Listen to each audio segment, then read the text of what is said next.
احمق لوگ کہیں گے کہ مسلمان جس قبلے پر پہلے سے چلے آتے تھے اب اس سے کیوں منہ پھیر بیٹھے؟ تم کہہ دو کہ مشرق اور مغرب سب اللہ ہی کا ہے، وہ جس کو چاہتا ہے سیدھے رستے پر چلاتا ہے، اور اسی طرح ہم نے تم کو امت معتدل بنایا ہے تاکہ تم لوگوں پر گواہ بنو اور پیغمبر آخر الزمان صلی اللہ علیہ وآلہ وسلم تم پر گواہ بنے۔ اور جس قبلے پر تم پہلے تھے اس کو ہم نے اس لیے مقرر کیا تھا کہ معلوم کریں کہ کون ہمارے پیغمبر کا تابع رہتا ہے اور کون الٹے پاؤں پھر جاتا ہے۔ اور یہ بات یعنی تحویل قبلہ لوگوں کو گراں معلوم ہوئی، مگر جن کو اللہ نے ہدایت بخشی ہے وہ اسے گراں نہیں سمجھتے، اور اللہ ایسا نہیں کہ تمہارے ایمان کو یوں ہی ضائع کر دے۔ اللہ تو لوگوں پر بڑا مہربان ہے، صاحب رحمت ہے۔ اے پیغمبر صلی اللہ علیہ وآلہ وسلم، ہم تمہارا آسمان کی طرف منہ اٹھانا دیکھ رہے ہیں، سو ہم تم کو اسی قبلے کی طرف جس کو تم پسند کرتے ہو منہ کرنے کا حکم دیں گے۔ تو اپنا منہ مسجد حرام یعنی خانہ کعبہ کی طرف پھیر لو، اور تم لوگ جہاں ہوا کرو نماز پڑھنے کے وقت اسی مسجد کی طرف منہ کر لیا کرو۔ اور جن لوگوں کو کتاب دی گئی ہے وہ خوب جانتے ہیں کہ یہ نیا قبلہ ان کے پروردگار کی طرف سے حق ہے، اور جو کام یہ لوگ کرتے ہیں اللہ ان سے بے خبر نہیں۔ اور اگر تم ان اہل کتاب کے پاس تمام نشانیاں بھی لے کر آؤ تو بھی یہ تمہارے قبلے کی پیروی نہ کریں، اور تم بھی ان کے قبلے کی پیروی کرنے والے نہیں ہو، اور ان میں سے بھی بعض کے قبلے کے پیرو نہیں۔ اور اگر تم باوجود اس کے کہ تمہارے پاس علم یعنی اللہ کا حکم آ چکا ہے ان کی خواہشوں کے پیچھے چلو گے تو ظالموں میں ہو جاؤ گے۔ جن لوگوں کو ہم نے کتاب دی ہے وہ ان پیغمبر آخر الزمان صلی اللہ علیہ وآلہ وسلم کو اس طرح پہچانتے ہیں جس طرح اپنے بیٹوں کو پہچانا کرتے ہیں، مگر ایک فریق ان میں سے سچی بات کو جان بوجھ کر چھپا رہا ہے۔ اے پیغمبر صلی اللہ علیہ وآلہ وسلم، یہ نیا قبلہ تمہارے پروردگار کی طرف سے حق ہے، تو تم ہرگز شک کرنے والوں میں نہ ہونا، اور ہر ایک شخص کے لیے ایک سمت مقرر ہے جدھر وہ عبادت کے وقت منہ کیا کرتا ہے، تو تم نیکیوں میں سبقت حاصل کرو۔ تم جہاں ہوگے اللہ تم سب کو جمع کرے گا، بے شک اللہ ہر چیز پر قادر ہے۔ اور تم جہاں سے نکلو نماز میں اپنا منہ مسجد حرام کی طرف کر لیا کرو، بے شبہ یہ تمہارے پروردگار کی طرف سے حق ہے، اور تم لوگ جو کچھ کرتے ہو اللہ اس سے بے خبر نہیں۔ یہی لوگ ہیں جن پر ان کے پروردگار کی عنایتیں ہیں اور خصوصی رحمت بھی ہے، اور یہی سیدھے رستے پر ہیں۔ بے شک کوہ صفا اور مروہ اللہ کی نشانیوں میں سے ہیں، تو جو شخص خانہ کعبہ کا حج یا عمرہ کرے اس پر کچھ گناہ نہیں کہ دونوں کے درمیان چکر لگائے، بلکہ یہ ایک نیک کام ہے، اور جو کوئی نیک کام کرے تو اللہ قدردان ہے، دانا ہے۔ جو لوگ ہمارے حکموں اور ہدایتوں کو جو ہم نے نازل کی ہیں کسی غرض فاسد سے چھپاتے ہیں، باوجود کہ ہم نے ان کو لوگوں کے سمجھانے کے لیے اپنی کتاب میں کھول کھول کر بیان کر دیا ہے، ایسوں پر اللہ اور تمام لعنت کرنے والے لعنت کرتے ہیں۔ ہاں، جو توبہ کرتے ہیں اور اپنی حالت درست کر لیتے ہیں اور احکام الہی کو صاف صاف بیان کر دیتے ہیں تو میں ان کے قصور معاف کر دیتا ہوں، اور میں بڑا معاف کرنے والا بڑا مہربان ہوں۔ جو لوگ کافر ہوئے اور کافر ہی مرے، ایسوں پر اللہ کی اور فرشتوں کی اور انسانوں کی سب کی لعنت، وہ ہمیشہ اسی لعنت میں گرفتار رہیں گے۔ ان سے نہ تو عذاب ہلکا ہی کیا جائے گا اور نہ انہیں کچھ مہلت ملے گی۔ اور لوگوں، تمہارا معبود ایک ہی معبود ہے، اس بڑے مہربان اور رحم والے کے سوا کوئی عبادت کے لائق نہیں۔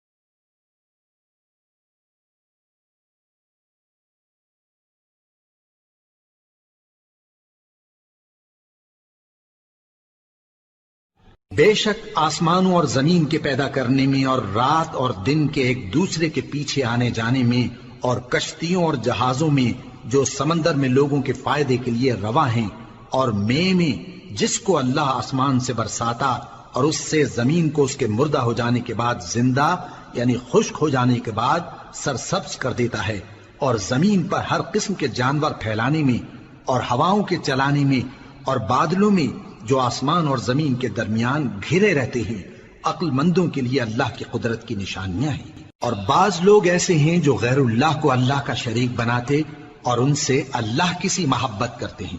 لیکن جو ایمان والے ہیں وہ تو اللہ ہی کے سب سے زیادہ دوست دار ہیں۔ اور اے کاش ظالم لوگ جو بات عذاب کے وقت دیکھیں گے اب دیکھ لیتے کہ سب طرح کی طاقت اللہ ہی کو ہے، اور یہ کہ اللہ سخت عذاب کرنے والا ہے۔ اس دن کفر کے پیشوا اپنے پیروں سے بیزاری ظاہر کریں گے اور دونوں عذاب الہی دیکھ لیں گے اور ان کے آپس کے تعلقات منقطع ہو جائیں گے۔ یہ حال دیکھ کر پیروی کرنے والے حسرت سے کہیں گے کہ اے کاش ہمیں پھر دنیا میں جانا نصیب ہو، تاکہ جس طرح یہ ہم سے بیزار ہو رہے ہیں اسی طرح ہم بھی ان سے بیزار ہوں۔ اس طرح اللہ ان کے اعمال حسرت بنا کر دکھائے گا اور وہ دوزخ سے نکل نہیں سکیں گے۔ لوگو، جو چیزیں زمین میں حلال طیب ہیں وہ کھاؤ، اور شیطان کے قدموں پر نہ چلو، وہ تمہارا کھلا دشمن ہے۔ وہ تو تم کو برائی اور بے حیائی ہی کے کام کرنے کو کہتا ہے، اور یہ بھی کہ اللہ کی نسبت ایسی باتیں کہو جن کا تمہیں کچھ بھی علم نہیں۔ اور جب ان لوگوں سے کہا جاتا ہے کہ جو کتاب اللہ نے نازل فرمائی ہے اس کی پیروی کرو، تو کہتے ہیں نہیں، بلکہ ہم تو اسی چیز کی پیروی کریں گے جس پر ہم نے اپنے باپ دادا کو پایا۔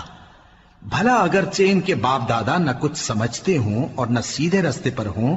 تب بھی وہ انہی کی تقلید کیے جائیں گے۔ جو لوگ کافر ہیں ان کی مثال اس شخص کی سی ہے جو کسی ایسی چیز کو آواز دے جو پکار اور آواز کے سوا کچھ سن نہ سکے۔ یہ بہرے ہیں،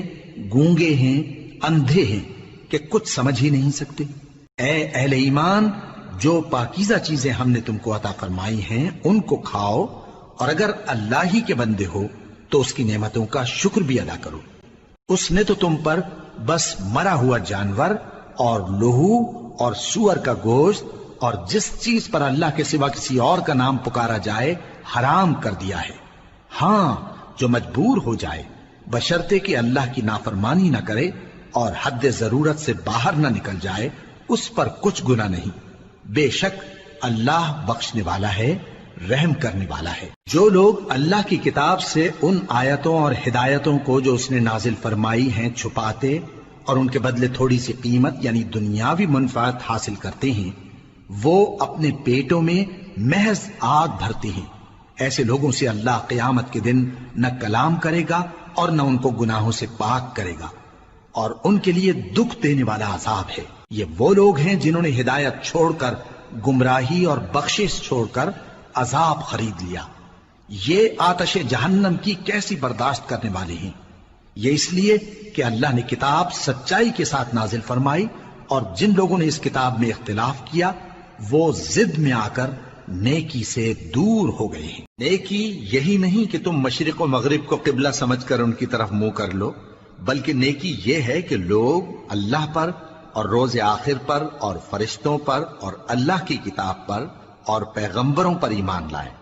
اور مال باوجود عزیز رکھنے کے رشتہ داروں اور یتیموں اور محتاجوں اور مسافروں اور مانگنے والوں کو دیں، اور گردنوں کے چھڑانے میں خرچ کریں، اور نماز پڑھیں اور زکوٰۃ دیں، اور جب عہد کر لیں تو اس کو پورا کریں، اور سختی اور تکلیف میں اور جنگ کے وقت ثابت قدم رہیں۔ یہی لوگ ہیں جو ایمان میں سچے ہیں، اور یہی ہیں جو اللہ سے ڈرنے والے ہیں۔ مومنوں، تم کو مقتولوں کے بارے میں قصاص یعنی خون کے بدلے خون کا حکم دیا جاتا ہے، اس طرح پر کہ آزاد کے بدلے آزاد مارا جائے، اور غلام کے بدلے غلام، اور عورت کے بدلے عورت۔ اور اگر قاتل کو اس کے مقتول بھائی کے قصاص میں سے کچھ معاف کر دیا جائے تو وارث مقتول کو پسندیدہ طریق سے قرارداد کی پیروی یعنی مطالبہ خون بہا کرنا اور قاتل کو خوشخوئی کے ساتھ ادا کرنا چاہیے۔ یہ تمہارے پروردگار کی طرف سے تمہارے لیے آسانی اور مہربانی ہے۔ اب جو اس کے بعد زیادتی کرے اس کے لیے دکھ کا عذاب ہے۔ اور اے اہل عقل، حکم قصاص میں تمہاری زندگانی ہے کہ تم قتل و خونریزی سے بچو۔ تم پر فرض کیا جاتا ہے کہ جب تم میں سے کسی کو موت کا وقت آ جائے تو اگر وہ کچھ مال چھوڑ جانے والا ہو تو ماں باپ اور رشتہ داروں کے لیے دستور کے مطابق وصیت کر جائے۔ اللہ سے ڈرنے والوں پر یہ ایک حق ہے۔ پھر جو شخص وصیت کو سننے کے بعد اس کو بدل ڈالے تو اس کے بدلنے کا گناہ انہی لوگوں پر ہے جو اس کو بدلیں، اور بے شک اللہ سنتا جانتا ہے۔ اب اگر کسی کو وصیت کرنے والے کی طرف سے کسی وارث کی طرفداری یا حق تلفی کا اندیشہ ہو تو اگر وہ وصیت کو بدل کر وارثوں میں صلح کرا دے تو اس پر کچھ گناہ نہیں، بے شک اللہ بخشنے والا ہے، رحم والا ہے۔ مومنو، تم پر روزے فرض کیے گئے ہیں جس طرح تم سے پہلے لوگوں پر فرض کیے گئے تھے تاکہ تم پرہیزگار بنو۔ روزوں کے دن گنتی کے چند روز ہیں، تو جو شخص تم میں سے بیمار ہو یا سفر میں ہو تو دوسرے دنوں میں روزوں کا شمار پورا کر لے، اور جو لوگ روزہ رکھنے کی طاقت رکھیں لیکن رکھیں نہیں وہ روزے کے بدلے محتاج کو کھانا کھلا دیں، اور جو کوئی اپنی مرضی سے زیادہ نیکی کرے تو اس کے حق میں زیادہ اچھا ہے، اور اگر سمجھو تو روزہ رکھنا ہی تمہارے حق میں بہتر ہے۔ روزوں کا مہینہ رمضان کا مہینہ ہے جس میں قرآن اول نازل ہوا جو لوگوں کا رہنما ہے اور جس میں ہدایت کی کھلی نشانیاں ہیں اور جو حق و باطل کو الگ الگ کرنے والا ہے۔ تو جو کوئی تم میں سے اس مہینے میں موجود ہو چاہیے کہ پورے مہینے کے روزے رکھے، اور جو بیمار ہو یا سفر میں ہو تو دوسرے دنوں میں روزے رکھ کر ان کا شمار پورا کر لے۔ اللہ تمہارے حق میں آسانی چاہتا ہے اور سختی نہیں چاہتا، اور یہ آسانی کا حکم اس لیے دیا گیا ہے کہ تم روزوں کا شمار پورا کر لو، اور اس احسان کے بدلے کہ اللہ نے تم کو ہدایت بخشی ہے تم اس کو بزرگی سے یاد کرو اور اس کا شکر کرو۔ اور اے پیغمبر، جب تم سے میرے بندے میرے بارے میں دریافت کریں تو انہیں معلوم ہو کہ میں تو تمہارے پاس ہی ہوں۔ جب کوئی پکارنے والا مجھے پکارتا ہے تو میں اس کی دعا قبول کرتا ہوں، تو ان کو چاہیے کہ میرے حکموں کو مانیں اور مجھ پر ایمان رکھیں تاکہ نیک رستہ پائیں۔ روزوں کی راتوں میں تمہارے لیے اپنی عورتوں کے پاس جانا جائز کر دیا گیا ہے، وہ تمہاری پوشاک ہیں اور تم ان کی پوشاک ہو۔ اللہ کو معلوم ہے کہ تم ان کے پاس جانے سے اپنے حق میں خیانت کرتے تھے، سو اس نے تم پر مہربانی کی اور تمہاری حرکات سے درگزر فرمائی، تو اب تم کو اختیار ہے کہ ان سے مباشرت کرو۔ اور اللہ نے جو چیز تمہارے لیے لکھ رکھی ہے یعنی اولاد، اس کو اللہ سے طلب کرو اور کھاؤ اور پیو یہاں تک کہ صبح کی سفید دھاری رات کی سیاہ دھاری سے الگ نظر آنے لگے، پھر روزہ رکھ کر رات تک پورا کرو، اور جب تم مسجدوں میں اعتکاف بیٹھتے ہو تو ان سے مباشرت نہ کرو، یہ اللہ کی حدیں ہیں، ان کے پاس نہ جانا۔ اسی طرح اللہ اپنی آیتیں لوگوں کے سمجھانے کے لیے کھول کھول کر بیان فرماتا ہے تاکہ وہ پرہیزگار بنے، اور آپس میں ایک دوسرے کا مال ناحق نہ کھاؤ اور نہ اس کو رشوتاً حاکموں کے پاس پہنچاؤ تاکہ لوگوں کے مال کا کچھ حصہ ناجائز طور پر کھا جاؤ، اور اسے تم جانتے بھی ہو۔ اے پیغمبر، لوگ تم سے نئے چاند کے بارے میں دریافت کرتے ہیں کہ گھٹتا بڑھتا کیوں ہے۔ کہہ دو کہ وہ لوگوں کے کاموں کی میعادیں اور حج کے وقت معلوم ہونے کا ذریعہ ہے، اور نیکی اس بات میں نہیں کہ احرام کی حالت میں گھروں میں ان کے پچھواڑے کی طرف سے آؤ، بلکہ نیکوکار وہ ہے جو پرہیزگار ہو، اور گھروں میں ان کے دروازوں سے آیا کرو اور اللہ سے ڈرتے رہو تاکہ کامیاب ہو جاؤ۔ اور جو لوگ تم سے لڑتے ہیں تم بھی اللہ کی راہ میں ان سے لڑو، مگر زیادتی نہ کرنا کہ اللہ زیادتی کرنے والوں کو دوست نہیں رکھتا، اور ان کو جہاں پاؤ قتل کر دو، اور جہاں سے انہوں نے تم کو نکالا ہے یعنی مکے سے وہاں سے تم بھی ان کو نکال دو، اور دین سے گمراہ کرنے کا فساد قتل و خونریزی سے کہیں بڑھ کر ہے۔ اور جب تک وہ تم سے مسجد حرام یعنی خانہ کعبہ کے پاس نہ لڑیں تم بھی وہاں ان سے نہ لڑنا، ہاں اگر وہ تم سے لڑیں تو تم ان کو قتل کر ڈالو، کافروں کی یہی سزا ہے۔ پھر اگر وہ باز آ جائیں تو اللہ بخشنے والا ہے، رحم کرنے والا ہے۔ اور ان سے اس وقت تک لڑتے رہنا کہ فساد نابود ہو جائے اور ملک میں اللہ ہی کا دین غالب ہو جائے۔ پھر اگر وہ فساد سے باز آ جائیں تو ظالموں کے سوا کسی پر زیادتی نہیں کرنی چاہیے۔ ادب کا مہینہ ادب کے مہینے کے مقابل ہے، اور ادب کی چیزیں ایک دوسرے کا بدلہ ہیں۔ پس اگر کوئی تم پر زیادتی کرے تو جیسی زیادتی وہ تم پر کرے ویسی ہی تم اس پر کرو، اور اللہ سے ڈرتے رہو اور جان رکھو کہ اللہ ڈرنے والوں کے ساتھ ہے۔ اور اللہ کی راہ میں مال خرچ کرو اور اپنے آپ کو ہلاکت میں نہ ڈالو، اور نیکی کرو، بے شک اللہ نیکی کرنے والوں کو دوست رکھتا ہے۔ اور اللہ کی خوشنودی کے لیے حج اور عمرے کو پورا کرو، اور اگر راستے میں روک لیے جاؤ تو جیسی قربانی میسر ہو کر دو، اور جب تک قربانی اپنے مقام پر نہ پہنچ جائے سر نہ منڈاؤ۔ اور اگر کوئی تم میں بیمار ہو یا اس کے سر میں کسی طرح کی تکلیف ہو تو اگر وہ سر منڈا لے تو اس کے بدلے روزے رکھے یا صدقہ دے یا قربانی کرے۔ پھر جب تکلیف دور ہو کر تم مطمئن ہو جاؤ تو جو تم میں حج کے وقت تک عمرے سے فائدہ اٹھانا چاہے وہ جیسی قربانی میسر ہو کرے، اور جس کو قربانی نہ ملے وہ 3 روزے ایام حج میں رکھے اور 7 جب واپس ہو، یہ پورے 10 ہوئے۔ یہ حکم اس شخص کے لیے ہے جس کے اہل و عیال مکے میں نہ رہتے ہوں۔ اور اللہ سے ڈرتے رہو اور جان رکھو کہ اللہ سخت عذاب دینے والا ہے۔ حج کے مہینے معین ہیں جو معلوم ہیں، تو جو شخص ان مہینوں میں حج کی نیت کر لے تو حج کے دنوں میں نہ عورتوں سے اختلاط کرے، نہ کوئی برا کام کرے اور نہ کسی سے جھگڑے، اور جو نیک کام تم کرو گے وہ اللہ کو معلوم ہو جائے گا۔ اور زاد راہ یعنی رستے کا خرچ ساتھ لے جاؤ، کیونکہ بہترین زاد راہ پرہیزگاری ہے۔ اور اے اہل عقل، مجھی سے ڈرتے رہو، اس کا تمہیں کچھ گناہ نہیں کہ حج کے دنوں میں بذریعہ تجارت اپنے پروردگار سے روزی طلب کرو۔ اور جب عرفات سے واپس ہونے لگو تو مشعر حرام یعنی مزدلفہ میں اللہ کا ذکر کرو، اور اس طرح ذکر کرو جس طرح اس نے تم کو سکھایا، اور اس سے پیشتر تم لوگ ان طریقوں سے محض ناواقف تھے۔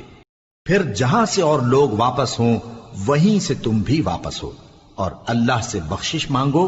بے شک اللہ بخشنے والا ہے، رحمت کرنے والا ہے۔ پھر جب حج کے تمام ارکان پورے کر چکو تو مینا میں اللہ کو یاد کرو جس طرح اپنے باپ دادا کو یاد کیا کرتے تھے، بلکہ اس سے بھی زیادہ۔ اور بعض لوگ ایسے ہیں جو اللہ سے التجا کرتے ہیں کہ اے پروردگار ہم کو جو دینا ہے دنیا ہی میں دے دے، اور ایسے لوگوں کا آخرت میں کچھ حصہ نہیں۔ اور بعض ایسے ہیں کہ دعا کرتے ہیں کہ پروردگار ہم کو دنیا میں بھی نعمت عطا فرما اور آخرت میں بھی نعمت بخشیو اور دوزخ کے عذاب سے محفوظ رکھیو۔ یہی لوگ ہیں جن کے لیے ان کے کاموں کا حصہ یعنی اجر نیک تیار ہے، اور اللہ جلد حساب لینے والا ہے۔ اور قیام منا کے دنوں میں جو گنتی کے دن ہیں اللہ کو یاد کرو، اگر کوئی جلدی کرے اور 2 ہی دن میں چل دے تو اس پر بھی کچھ گناہ نہیں، اور جو بات تک ٹھہرا رہے اس پر بھی کچھ گناہ نہیں۔ یہ باتیں اس شخص کے لیے ہیں جو اللہ سے ڈرے، اور تم لوگ اللہ سے ڈرتے رہو اور جان رکھو کہ تم سب اس کے پاس جمع کیے جاؤ گے۔ اور کوئی شخص تو ایسا ہے جس کی گفتگو دنیا کی زندگی میں تم کو دلکش معلوم ہوتی ہے، اور وہ اپنے معافی ضمیر پر یعنی اس بات پر جو اس کے دل میں ہے اللہ کو گواہ بناتا ہے، حالانکہ وہ سخت جھگڑالو ہے۔ اور جب پیٹ پھیر کر چلا جاتا ہے تو زمین میں دوڑتا پھرتا ہے تاکہ اس میں فتنہ انگیزی کرے اور کھیتی کو برباد اور انسانوں اور حیوانوں کی نسل کو نابود کر دے، اور اللہ فتنہ انگیزی کو پسند نہیں کرتا۔ اور جب اس سے کہا جاتا ہے کہ اللہ سے خوف کر تو غرور اس کو گناہ میں پھنسا دیتا ہے، سو اس کو جہنم کافی ہے اور وہ بہت برا ٹھکانہ ہے۔ اور کوئی شخص ایسا ہے کہ اللہ کی خوشنودی حاصل کرنے کے لیے اپنی جان بیچ ڈالتا ہے، اور اللہ بندوں پر بہت مہربان ہے۔ مومنو، اسلام میں پورے پورے داخل ہو جاؤ اور شیطان کے پیچھے نہ چلو، وہ تو تمہارا کھلا دشمن ہے۔ پھر اگر تم احکام روشن پہنچ جانے کے بعد لڑکھڑا جاؤ تو جان رکھو کہ اللہ غالب ہے، حکمت والا ہے۔ کیا یہ لوگ اسی بات کے منتظر ہیں کہ ان پر اللہ کا عذاب بادل کے سائبانوں میں آ نازل ہو اور فرشتے بھی اتر آئیں اور کام تمام کر دیا جائے؟ اور سب کاموں کا رجوع اللہ ہی کی طرف ہے۔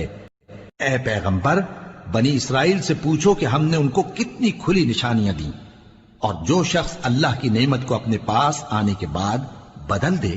تو اللہ سخت عذاب کرنے والا ہے۔ اور جو کافر ہیں ان کے لیے دنیا کی زندگی خوشنما کر دی گئی ہے، اور وہ مومنوں سے تمسخر کرتی ہیں، لیکن جو پرہیزگار ہیں وہ قیامت کے دن ان سے اوپر ہوں گے، اور اللہ جس کو چاہتا ہے بے حساب رزق دیتا ہے۔ پہلے تو سب لوگوں کا ایک ہی مذہب تھا، لیکن وہ آپس میں اختلاف کرنے لگے تو اللہ نے ان کی طرف بشارت دینے والے اور ڈر سنانے والے پیغمبر بھیجے اور ان پر سچائی کے ساتھ کتابیں نازل کی، تاکہ جن امور میں لوگ اختلاف کرتے تھے ان کا ان میں فیصلہ کر دے۔ اور اس میں اختلاف بھی انہی لوگوں نے کیا جن کو کتاب دی گئی تھی، باوجود کہ ان کے پاس کھلے ہوئے احکام آ چکے تھے، اور یہ اختلاف انہوں نے صرف آپس کی ضد سے کیا۔ تو جس امر حق میں وہ اختلاف کرتے تھے اللہ نے اپنی مہربانی سے مومنوں کو اس کی راہ دکھا دی،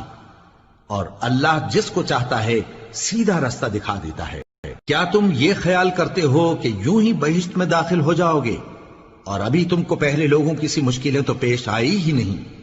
ان کو بڑی بڑی سختیاں اور تکلیفیں پہنچیں اور وہ صعوبتوں میں ہلا ہلا دیے گئے، یہاں تک کہ پیغمبر اور مومن لوگ جو ان کے ساتھ تھے سب پکار اٹھے کہ کب اللہ کی مدد آئے گی۔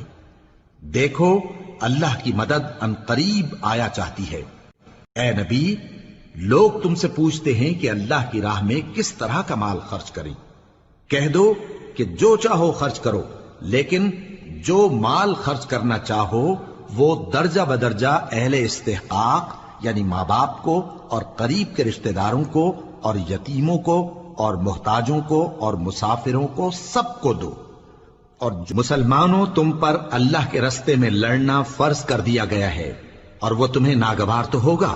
مگر عجب نہیں کہ ایک چیز تم کو بری لگے اور وہ تمہارے حق میں بھلی ہو، اور عجب نہیں کہ ایک چیز تم کو بھلی لگے اور وہ تمہارے لیے مضر ہو، اور ان باتوں کو اللہ ہی بہتر جانتا ہے اور تم نہیں جانتے۔ اے پیغمبر، لوگ تم سے عزت والے مہینوں میں لڑائی کرنے کے بارے میں دریافت کرتے ہیں، کہہ دو کہ ان میں لڑنا بڑا گناہ ہے، اور اللہ کی راہ سے روکنا اور اس سے کفر کرنا اور مسجد حرام یعنی خانہ کعبہ میں جانے سے بند کرنا اور اہل مسجد کو اس میں سے نکال دینا جو یہ کفار کرتے ہیں، اللہ کے نزدیک اس سے بھی زیادہ گناہ ہے، اور فتنہ انگیزی خونریزی سے بھی بڑھ کر ہے، اور یہ لوگ ہمیشہ تم سے لڑتے رہیں گے، یہاں تک کہ اگر مقدور رکھیں تو تم کو تمہارے دین سے پھیر دیں، اور جو کوئی تم میں سے اپنے دین سے پھر کر کافر ہو جائے گا اور کافر ہی مرے گا تو ایسے لوگوں کے اعمال دنیا اور آخرت دونوں میں برباد ہو جائیں گے، اور یہی لوگ دوزخ میں جانے والے ہیں جس میں ہمیشہ رہیں گے۔ جو لوگ ایمان لائے اور اللہ کے لیے وطن چھوڑ گئے اور کفار سے جنگ کرتے رہے وہی اللہ کی رحمت کے امیدوار ہیں، اور اللہ بخشنے والا ہے، رحمت کرنے والا ہے۔ اے پیغمبر، لوگ تم سے شراب اور جوئے کا حکم دریافت کرتے ہیں، کہہ دو کہ ان میں گناہ بڑے ہیں اور لوگوں کے لیے کچھ فائدے بھی ہیں، مگر ان کے گناہ فائدوں سے کہیں زیادہ ہیں۔ اور یہ بھی تم سے پوچھتے ہیں کہ اللہ کی راہ میں کون سا مال خرچ کریں، کہہ دو کہ جو ضرورت سے زیادہ ہو۔ اس طرح اللہ تمہارے لیے اپنے احکام کھول کھول کر بیان فرماتا ہے تاکہ تم سوچو، یعنی دنیا اور آخرت کی باتوں میں غور کرو۔ اور تم سے یتیموں کے بارے میں بھی دریافت کرتے ہیں، کہہ دو کہ ان کی حالت کی اصلاح بہت اچھا کام ہے، اور اگر تم ان سے مل جل کر رہنا یعنی خرچ اکٹھا رکھنا چاہو تو وہ تمہارے بھائی ہیں، اور اللہ خوب جانتا ہے کہ خرابی کرنے والا کون ہے اور اصلاح کرنے والا کون۔ اور اگر اللہ چاہتا تو تم کو تکلیف میں ڈال دیتا، بے شک اللہ غالب ہے، حکمت والا ہے۔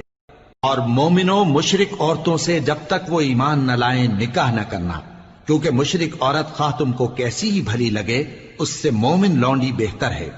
اور اسی طرح مشرک مرد جب تک ایمان نہ لائیں مومن عورتوں کو ان کی زوجیت میں نہ دینا، کیونکہ مشرک مرد سے خواہ وہ تم کو کیسا ہی بھلا لگے مومن غلام بہتر ہے۔ یہ مشرک لوگوں کو دوزخ کی طرف بلاتے ہیں، اور اللہ اپنی مہربانی سے بہشت اور بخشش کی طرف بلاتا ہے، اور اپنے حکم لوگوں سے کھول کھول کر بیان کرتا ہے تاکہ نصیحت حاصل کریں۔ اور تم سے حیض کے بارے میں دریافت کرتے ہیں، کہہ دو وہ تو نجاست ہے، سو ایام حیض میں عورتوں سے کنارہ کش رہو، اور جب تک وہ پاک نہ ہو جائیں ان سے مقاربت نہ کرو۔ ہاں، جب وہ پاک ہو جائیں تو جس طریق سے اللہ نے تمہیں ارشاد فرمایا ہے ان کے پاس جاؤ،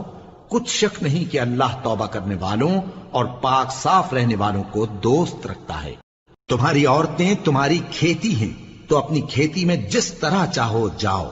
اور اپنے لیے نیک عمل آگے بھیجو، اور اللہ سے ڈرتے رہو، اور جان رکھو کہ ایک دن تمہیں اس کے روبرو حاضر ہونا ہے۔ اور اے پیغمبر، ایمان والوں کو بشارت سنا دو، اور اللہ کے نام کو اس بات کا ہیلا نہ بنانا کہ اس کی قسمیں کھا کھا کر سلوک کرنے اور پرہیزگاری کرنے اور لوگوں میں صلح و سازگاری کرانے سے رک جاؤ، اور اللہ سب کچھ سنتا ہے، جانتا ہے۔ اللہ تمہاری لغو قسموں پر تم سے مواخذہ نہیں کرے گا، لیکن جو قسمیں تم قصد دلی سے کھاؤ گے ان پر مواخذہ کرے گا، اور اللہ بخشنے والا ہے، بردبار ہے۔ جو لوگ اپنی عورتوں کے پاس جانے کی قسم کھا لیں ان کو 4 مہینے تک انتظار کرنا چاہیے۔ اگر اس عرصے میں قسم سے رجوع کر لیں تو اللہ بخشنے والا ہے، مہربان ہے، اور اگر طلاق کا ارادہ کر لیں تو بھی اللہ سنتا ہے، جانتا ہے۔ اور طلاق والی عورتیں 3 حیض تک اپنے تئیں روکے رہیں، اور اگر وہ اللہ اور روز قیامت پر ایمان رکھتی ہیں تو ان کو جائز نہیں کہ اللہ نے جو کچھ ان کے شکم میں پیدا کیا ہے اس کو چھپائیں، اور ان کے خاوند اگر پھر موافقت چاہیں تو اس مدت میں وہ ان کو اپنی زوجیت میں لے لینے کے زیادہ حقدار ہیں۔ اور عورتوں کا حق مردوں پر ویسا ہی ہے جیسے دستور کے مطابق مردوں کا حق عورتوں پر ہے، البتہ مردوں کو عورتوں پر 1 درجہ فضیلت ہے، اور اللہ غالب ہے، صاحب حکمت ہے۔ طلاق صرف 2 بار ہے، یعنی جب 2 دفعہ طلاق دے دی جائے تو پھر عورتوں کو یا تو بطریق شائستہ نکاح میں رہنے دینا ہے یا بھلائی کے ساتھ چھوڑ دینا، اور یہ جائز نہیں کہ جو مہر تم ان کو دے چکے ہو اس میں سے کچھ واپس لے لو۔ ہاں، اگر زن و شوہر کو خوف ہو کہ وہ اللہ کی حدوں کو قائم نہیں رکھ سکیں گے تو اگر عورت خاوند کے ہاتھ سے رہائی پانے کے بدلے میں کچھ دے ڈالے تو دونوں پر کچھ گناہ نہیں۔ یہ اللہ کی مقرر کی ہوئی حدیں ہیں، ان سے باہر نہ نکلنا، اور جو لوگ اللہ کی حدوں سے باہر نکل جائیں گے وہ گناہگار ہوں گے۔ پھر اگر شوہر 2 طلاقوں کے بعد تیسری طلاق عورت کو دے دے تو اس کے بعد جب تک عورت کسی دوسرے شخص سے نکاح نہ کر لے اس پہلے شوہر پر حلال نہ ہوگی۔ ہاں، اگر دوسرا خاوند بھی طلاق دے دے اور عورت اور پہلا خاوند پھر ایک دوسرے کی طرف رجوع کر لیں تو ان پر کچھ گناہ نہیں، بشرطے کہ دونوں یقین کریں کہ اللہ کی حدوں کو قائم رکھ سکیں گے، اور یہ اللہ کی حدیں ہیں، ان کو وہ ان لوگوں کے لیے بیان فرماتا ہے جو علم رکھتے ہیں۔ اور جب تم عورتوں کو 2 دفعہ طلاق دے چکو اور ان کی عدت پوری ہو جائے تو انہیں یا تو حسن سلوک سے نکاح میں رہنے دو یا بطریق شائستہ رخصت کر دو، اور اس نیت سے ان کو نکاح میں نہ رہنے دینا چاہیے کہ انہیں تکلیف دو اور ان پر زیادتی کرو، اور جو ایسا کرے گا وہ اپنا ہی نقصان کرے گا۔ اور اللہ کے احکام کو ہنسی اور کھیل نہ بناؤ، اور اللہ نے تم کو جو نعمتیں بخشی ہیں اور تم پر جو کتاب اور دانائی کی باتیں نازل کی ہیں جن سے وہ تمہیں نصیحت فرماتا ہے ان کو یاد کرو، اور اللہ سے ڈرتے رہو، اور جان رکھو کہ اللہ ہر چیز سے واقف ہے۔ اور جب تم عورتوں کو طلاق دے چکو اور ان کی عدت پوری ہو جائے تو ان کو اپنے شوہروں کے ساتھ جب وہ آپس میں جائز طور پر راضی ہو جائیں نکاح کرنے سے مت روکو۔ اس حکم سے اس شخص کو نصیحت کی جاتی ہے جو تم میں اللہ اور روز آخر پر یقین رکھتا ہے، یہ تمہارے لیے نہایت خوب اور بہت پاکیزگی کی بات ہے، اور اللہ جانتا ہے اور تم نہیں جانتے۔ اور مائیں اپنے بچوں کو پورے 2 سال دودھ پلائیں، یہ حکم اس شخص کے لیے ہے جو پوری مدت تک دودھ پلوانا چاہے، اور دودھ پلانے والی ماؤں کا کھانا اور کپڑا دستور کے مطابق باپ کے ذمے ہوگا۔ کسی شخص کو اس کی طاقت سے زیادہ تکلیف نہیں دی جاتی، تو یاد رکھو کہ نہ تو ماں کو اس کے بچے کے سبب نقصان پہنچایا جائے اور نہ باپ کو اس کی اولاد کی وجہ سے نقصان پہنچایا جائے، اور اسی طرح نان و نفقہ بچے کے وارث کے ذمے ہے۔ اور اگر دونوں یعنی ماں باپ آپس کی رضامندی اور صلاح سے بچے کا دودھ چھڑانا چاہیں تو ان پر کچھ گناہ نہیں، اور اگر تم اپنی اولاد کو دودھ پلوانا چاہو تو تم پر کچھ گناہ نہیں، بشرطے کہ تم دودھ پلانے والیوں کو دستور کے مطابق ان کا حق جو تم نے دینا کیا تھا دے دو، اور اللہ سے ڈرتے رہو، اور جان رکھو کہ جو کچھ تم کرتے ہو اللہ اس کو دیکھ رہا ہے۔ اور جو لوگ تم میں سے مر جائیں اور عورتیں چھوڑ جائیں تو وہ عورتیں 4 مہینے اور 10 دن اپنے آپ کو روکے رہیں، اور جب یہ عدت پوری کر چکیں اور اپنے حق میں پسندیدہ کام یعنی نکاح کر لیں تو تم پر کچھ گناہ نہیں، اور اللہ تمہارے سب کاموں سے واقف ہے۔ اگر تم اشارے کنائے میں عورتوں کو نکاح کا پیغام بھیجو یا نکاح کی خواہش کو اپنے دلوں میں مخفی رکھو تو تم پر کچھ گناہ نہیں۔ اللہ کو معلوم ہے کہ تم ان سے نکاح کا ذکر کرو گے، مگر ایام عدت میں اس کے سوا کے دستور کے مطابق کوئی بات کہہ دو، پوشیدہ طور پر ان سے قول و قرار نہ کرنا، اور جب تک عدت پوری نہ ہو لے نکاح کا پختہ ارادہ نہ کرنا، اور جان رکھو کہ جو کچھ تمہارے دلوں میں ہے اللہ کو سب معلوم ہے، تو اس سے ڈرتے رہو اور جان رکھو کہ اللہ بخشنے والا ہے، حلم والا ہے۔ اور اگر تم عورتوں کو ان کے پاس جانے یا ان کا مہر مقرر کرنے سے پہلے طلاق دے دو تو تم پر کچھ گناہ نہیں، ہاں ان کو دستور کے مطابق کچھ خرچ ضرور دو، یعنی مقدور والا اپنے مقدور کے مطابق دے اور تنگ دست اپنی حیثیت کے مطابق۔ نیک لوگوں پر یہ ایک طرح کا حق ہے۔ اور اگر تم عورتوں کو ان کے پاس جانے سے پہلے طلاق دے دو لیکن مہر مقرر کر چکے ہو تو آدھا مہر دینا ہوگا۔